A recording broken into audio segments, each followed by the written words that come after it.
But it's great now to hear from Rob. Just give us that snapshot of some of the things that are happening in the Pacific, throughout Asia, throughout Africa, and some really exciting stuff. So, Rob.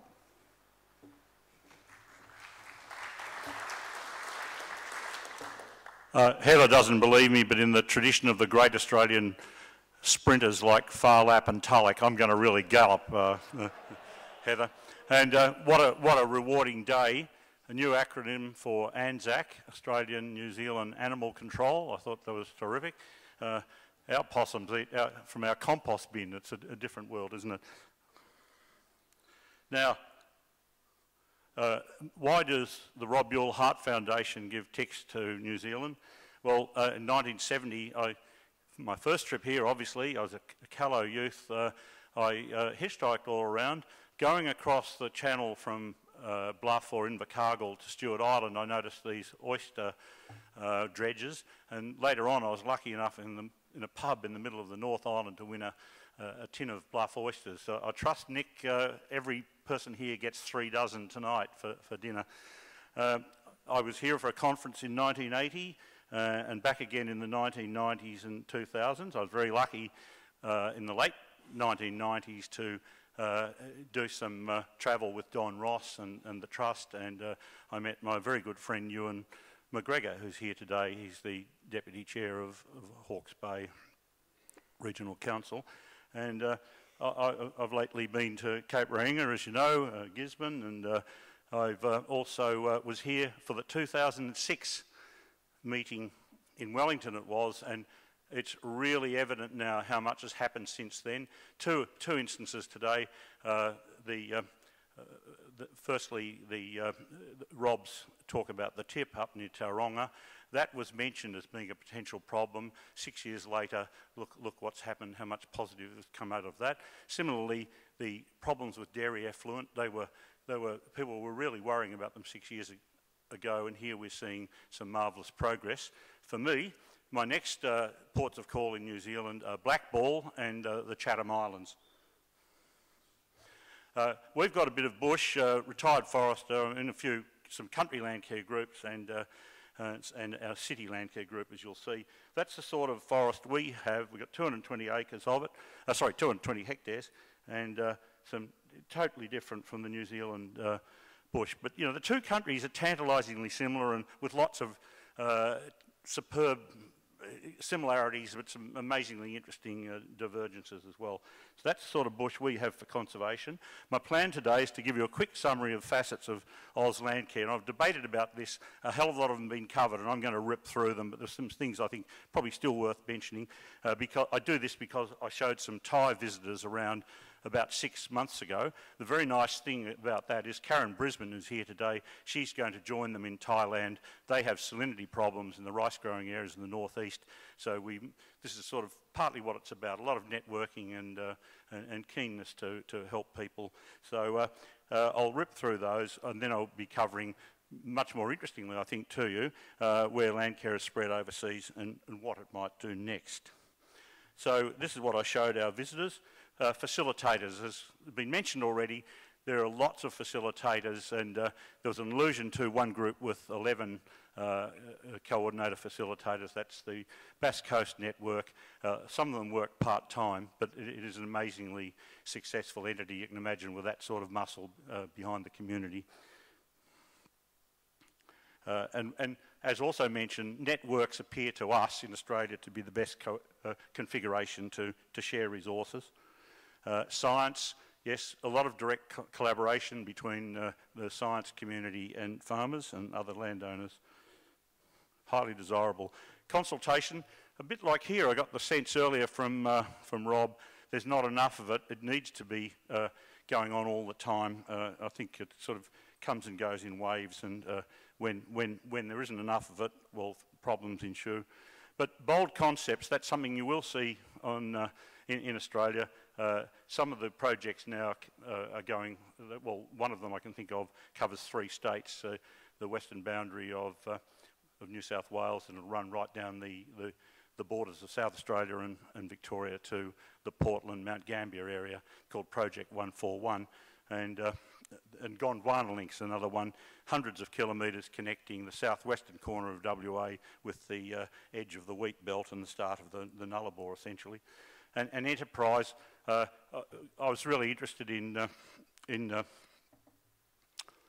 the raglan fishing. God, what's the gentleman's name? The interesting, pardon? Fred's marvellous, absolutely marvellous presentation, and how his Landcare group and program had become a community enterprise. That happens a lot in Australia too. That was a fantastic session. Thanks, Fred. All types of people, of course, and production farming is still in there, extending conservation farming ideas, and also, as again has been alluded to, we've got an environmental sort of management system linked to marketing beef. It's called Enviro Beef. What a surprise. That's where Darren comes from in South Gippsland. So plenty of opportunities where Landcare gets involved in marketing. And wildlife, well, that's really strong. A new sort of entity has arisen called the Conservation Management Network, working within Landcare to look to provide and promote and extend habitats of various wildlife species. So there is a hell of a lot of that really going well within Landcare. Water, almost finished my sort of dot points, but we've got a marvellous example, again where Darren comes from, of a Landcare group that's astride a catchment. It's astride the watershed. On one side you've got one water authority with a reservoir. On the other side you've got another water authority, also with a large reservoir. They're both, obviously, they're supplying different regional communities, and yet it's the same Landcare group for the pair of catchments. Just marvellous how flexible Landcare can be. Climate change, well, of course, we're well equipped, being holistic, to help tackle climate change. We work with every tier of government, as been outlined many times. Corporate involvement, I can speak a little bit on that. That's Heather's arena, and it's also Karen Brisbane. So if you're interested in both the regional approach, Karen does in a pretty busy and a major agricultural region of Victoria, and then Heather's sitting as CEO of an Australia-wide organisation that promotes Landcare and raises money from the corporate world. So we do a lot of that, and I think that would be helpful to see more of that in New Zealand.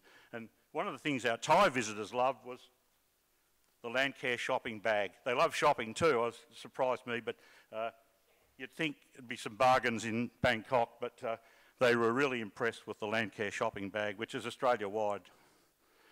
City to country, we really do bridge the urban-rural gap, and we have planting weekends. They're quite common in Victoria, where city people go out to farms, and very well organised. Youth, of course, the Bass Coast group, it employs a youth team to do weeding, and I wouldn't be surprised if that's the sort of thing Fred has done. So they've actually got 3 or 4 kids that they're training in environmental management, and they do fee-for-service work for landowners. And then the International International Outlook, there's my own little organisation. We organise the Thai tour. There's an organisation called Secretariat for International Landcare, and 3 of the directors, the 3 main directors of that organisation are part of Ali, our little group. And there is an organisation in Nairobi, Kenya, and it's called Landcare International. It's attached to ICRAF. So we're really getting into the acronyms now, ICRAF being the International Council for Research into Agroforestry, and you'll hear a little bit about that in a minute as I swing onto the international stage. So Landcare in Germany, if you've been to Germany, it's a marvellous country, very hospitable. People have no trouble understanding Australian argot. Might be a little bit harder for a New Zealander, but you really feel at home with the beer and the sort of very warm people. Interestingly, it was formed in 1986, 6 months before Landcare emerged in Victoria, and it was designed to bring landowners and politicians and technical people together to preserve ancient farming systems and wildlife habitat and special sort of landscapes, and also to work with farmers. So it's in 140, well, there are 140 Landcare entities across Germany, and that's the word in German, Landschaftspflege. I think there's an R in there that shouldn't be there. Verbund.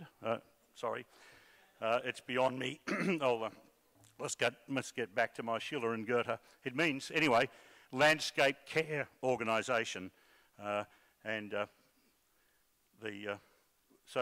you see the slopes of above the lake there. That's the sort of grassland and sort of scrubland they preserve, not by planting trees but by cutting it down and burning it. And that's the special sort of case for grazing sheep and they market the lamb that's produced as Landcare lamb. There's me and a couple of German Landcare coordinators on a river. German fishermen don't like to push through trees to get at the streams, but some of the trees along there had been removed, not by the fishermen, but by beavers. So what we were doing actually was looking at the wetlands to the other side, where Landcare works with local farmers. The main operation is cutting hay, but there are lots of rare birds like ruffs and curlews nest there. So Landcare advises when you can and cannot harvest hay from particular areas, especially the nesting areas. So that's the sort of intimate support they provide. This is in Mittelfranconia, which is just north of Munich, and it's the home of Landcare. And Brett was also there recently, and he knows these two people. It's Bettina Krettinger, who's been to Australia about 9 times, and her colleague Eva. I called her Eva Bieber because she was so helpful. There's the three of us. My wife took the photo. We're on top of a hill that's also grassland, and they cut the scrub on this hill to preserve the grassland, maintain the forbs and the herbs and rare wildflowers, and then they do that by grazing sheep. So there's an Iron Age fort across to the left for the very observant. The ridge, the rim along the earthworks along the rim there. And there we have, instead of a tree planting day, we have people cutting scrub and burning it. So, and then there's the African Landcare Network. We've marked down Nigeria. Last night I sent an email to the Primate Society of Great Britain trying to get some money for the Ikponke Nkata, who's the Nigerian Landcare rep. The emails you get from him are very like those ones we used to get several years ago, exhorting us to put money in bank accounts.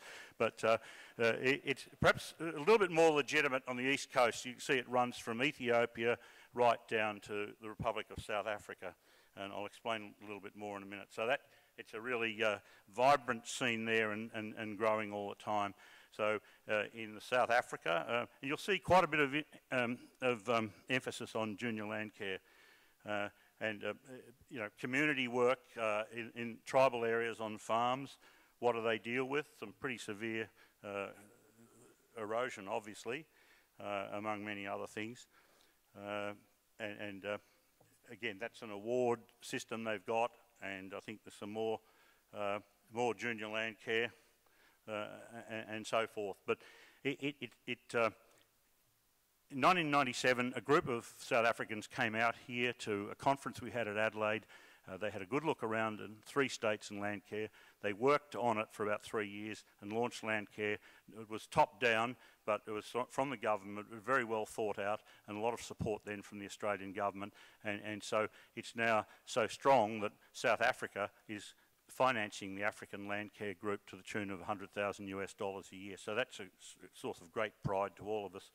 So that's a few, probably facets of the pretty superficial facets. But Landcare in Kenya, a bit like Andrew's country, there's a blue gum woodlot there on a farm.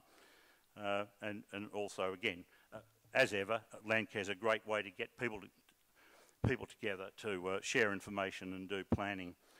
Uganda, it's kicking on very nicely there too, and again a community celebration. But I understand in both Uganda and Tanzania, a lot of the efforts are devoted to helping individual farmers or groups of farmers and villages to improve productivity, often through trees. Getting back to ICRAF, the organisation that promotes agroforestry, that's their arena, to help landowners creatively use trees to increase production. So, and Landcare in Zimbabwe as well. Now, getting to New Zealand, Abby will recognise these photos because she gave them to me several years ago. That's a lady, I think, in the Hunua Range south of Auckland, tracking Kakaako. And I think Sue will recognise that's probably her homestead, is it, Sue? It's just marvellous to hear your talk and see that you're doing so many plantings with cabbage tree and toi toi and rapa and things like that along the stream. So all you've got there to protect the stream is 2 small electric fences, but it was just wonderful to see the community works you're doing. And that's a great photo, I thought. Can't see any women there, but it's a really beautiful photo about land care amongst farmers and a community event. And I suspect that's probably quite close to Golden Bay as well. Yeah. Again, you know, a good shot of... What are they doing, Sue, by the way? Are they weeding or are they planting? Yeah.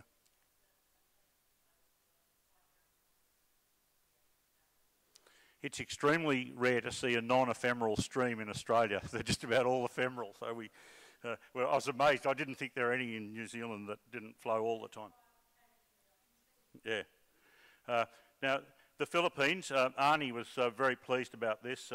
Philippines is a real success story, 600 groups, and it's been a project run by the Commonwealth and Queensland governments working with ICRAF again, and it's a terrific story. 600 groups, and mostly in the south on Mindanao and Visayas, but moving into the north gradually. And this was the photo. We did a book on Landcare around the world. We wanted this to be the cover because, again, it shows this local knowledge, indigenous knowledge, the sort of scientists there, obviously from various countries, really respecting the bloke with a machete. Perhaps, I don't think there's any connection between the fact that he's got a machete and it's genuine respect because he knows his farm. That's what we wanted on the cover. We're amazed when we finally got the book. There'd been an editorial decision somewhere. The cover actually looks like a bowl of coleslaw, whereas I think that's just the most fantastic message. But this is what's happening in the Philippines. It's contour plantings of crops and trees to reduce erosion and improve livelihoods. Beautiful scene. And it's also in Indonesia. My colleagues from Silk, Sue Marriott and Vicky Mack, you'll see them up the back there. They've been working for some years in the middle of Java on the slopes of Mount Merapi on a Landcare project. There's the mountain in the background, and you'll remember about 15 or 18 months ago it erupted. That's the sort of country, so the sort of character building horticultural enterprise, that one, and then have a look at that.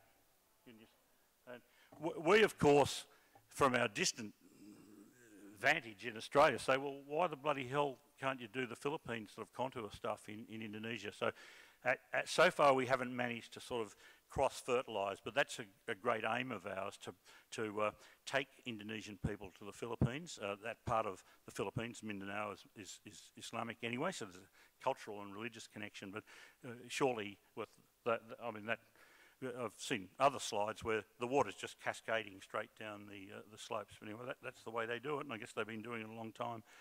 Back to Mindanao, how's that for a contrast?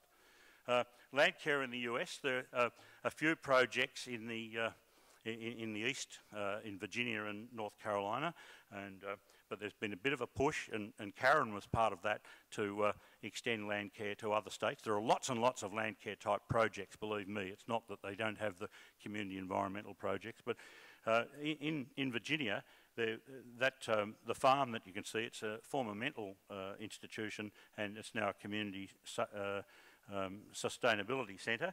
The shot of the bloke with the Stetson and the cattle, they also market beef as Landcare beef and try and sell it to restaurants, and they're trying to break the cycle where calves were born in Virginia and sent to Georgia to fatten, and then sent to for their final sort of few months out the Midwest. They're trying to make the agriculture local again. There's a strong sense of that in US Landcare, and you can see the designers' efforts there to try and make a sort of a Landcare logo for the US. More on the US, if you've been there in the East Coast, it's quite sort of similar to here, and there's a farm forestry group. There's me actually at a place called Montreat in North Carolina. The Landcare group there was creating an indigenous sort of plantings along a creek in the middle of this extraordinarily beautiful village. Everything's made out of stone. It was a terrific community effort. They use tools there called Scenic Easement, so the bottom left-hand corner, that's where landowners actually set aside land and they're paid, and it's on the title, and it's, the land's for conservation. And then the two people you can see in the bottom right-hand corner, that's Phillip Pains and his wife Charlotte, and Phillip died about a year ago, but they've been Landcare pioneers, and they've sort of got a property that they've made into a demonstration property. Phillip Pains owned Hanes Underwear, H-A-N-E-S, so some of you would know that brand. You meet extraordinary people in the USA, I must say, and it's an interesting place. Landcare in Sri Lanka, we've got a small Landcare project there. Much of it is in the tea plantations right up in the mountains. That's a village or plantation composting pit in the top left, and there's a demonstration garden on the right-hand side. Whoops, sorry about that. Iceland, I got these photos off the internet, but if you've been to Iceland, I haven't, but it's sort of pretty bleak, a lot of overgrazing and erosion, that's their main problem. It took a fair while to kick off, but now they're really proud of their Landcare efforts, and at least a third of all farmers practice Landcare. As you can see, all of those slides are dedicated to erosion control, and down the bottom of the right-hand corner, if you look closely, a couple of people are drinking and a couple of people are waltzing, so that's a bit like the Stewart family. I guess they get up to a bit of that too at the end of a successful working bee. Now just about there, this is my own urban Landcare group. I'm in Friends of Westgate Park. We've just had buff-banded rails come to the park and breed. That's the top left-hand corner. You can just see a buff-banded rail there. You've got them too, of course. In fact, there was some in the zoo yesterday at Hamilton. The bottom left-hand corner is a view towards the city from our park. It's not really what I wanted to show you, but it's an urban recreational park. But what we've done is restore about, well, 9 or 10 sort of local vegetation types. They were indigenous vegetation growing there before European settlement, growing within about 20 or 30 kilometres. It's all there, and we've sort of recreated little pockets of them. And on the right-hand side, there's our Secretary Treasurer with Joseph Goerpel. Now, Joseph Goerpel founded Landcare in Germany in 1986. It's his daughter as well, and he was given the job by Mrs. Merkel to dismantle the German nuclear power system. So he's a forester, was in the provincial, that's the Landesgovernment, and he moved to the federal government. And I was lucky enough to be shown around the Reichstag by him last year. And so there he is, out looking at Australian Landcare with some of our members, and there's Westgate Park Westgate Bridge in the background. So we're really lucky to have this wonderful park that, when we manage it on behalf of Parks Victoria, Madan, you're asking before. They do support friends groups, but I'll tell you a little bit more about it later. But anyway, we're sort of an urban friends group, and we work very closely, and Tony, the tall fellow in the middle, he gets on very well with Heather's staff, and I was there recently and one of them dropped a bottle of wine there. They were so grateful for assistance we'd given. So Heather really knows how to make things happen, I must say. I always say Landcare is corruption free. Only a few Landcare treasurers have ever had their passports seized, but actually I've never heard of any getting into trouble, but that's a little bit of corruption that is greatly appreciated. So it doesn't matter occasionally to thank people. 2 more slides, and I'll. So where next? It's underway in Canada, particularly in Alberta. If you Google Landcare Canada, you will find some projects in Ontario, but we don't know much about them. But we certainly are in contact with a project in central Alberta. Japan is really interesting. We've had an Australian academic who lives in Japan. He's a Catholic priest and a professor of environmental ethics at Nanzan University, Nagoya. He's been out on sabbatical for 3 months. We've got to know him pretty well, and he's in touch with the leader of the Japanese Commons movement. It's a series of local environmental projects in urban areas across Japan. He's really interested in Landcare, so he's going to come out fairly soon. Who knows where that will lead. And Fiji, I'm absolutely proud to say that Anokhi is here, and I'll just...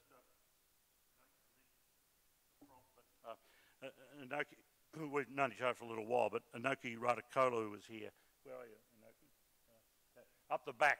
Anokhi, in November, he opened 2 Landcare groups in outlying islands. It's a project with the World Wildlife Fund, and they're working on reducing soil erosion on the coastline to sustain and improve the fisheries. So terrific to have you here, Anokhi. And then the other SPC countries, actually Anokhi works for the SPC, so we're hoping to see an expansion of Landcare there. India a couple of years ago, an Indian academic was charged with getting Landcare going, and we didn't hear anything for a year or so, and then suddenly it's apparently in 3 states in India, so it'll be most interesting to see what happens there. Bangladesh, we've had a bit of interest from Bangladesh lately, and Pakistan. The EU, Germany has formed a European Landcare network. I think it's Luxembourg and Britain and Iceland and Germany. Now, interestingly, I've always recognised that Canada and the US and New Zealand and Australia were sort of similar situations. The big strident brother on one side, and then the small, sophisticated and extremely able and generous, moral country on the sort of flank, you know, and it's a bit like that with no worries, I'll finish in 2 minutes' time. It's a bit like that with Austria. I don't know that the German Landcare movement has spread into Austria, but it ought to. But there's a sort of interesting one. Maybe a trip to Vienna, I'd say, Nick, in the next year, I'd reckon, maybe 6 months. And the other one is, a really major one for us, is the International Year of Landcare. We've been sort of flogging this idea for a long while, got nowhere. Maybe there's someone here who likes the idea who will write to New Zealand's ambassador at the UN in New York. I've written 2 letters to our bloke, and he hasn't deigned to answer either of them, even though I lead an organisation with such a grandiose title as Australian Landcare International. He hasn't ever written back. So if there's a Kiwi wants to promote the idea, please do it. And New Zealand's role, well, in the future, we have in mind a global approach for New Zealand, given your ingenuity and international outlook, your country's reliance on exports, and your Pacific precision, your traditions and your connections. To me, and Matt Reddy, my colleague, will be running a little workshop for NZLT staff on Friday. We sort of think that we sort of look forward to this conference is really being the start of wider partnerships for New Zealand. It's an exciting prospect to see what you're going to get up to, and we emphasise your marvellous Pacific ethos. So that's it. Thank you very much.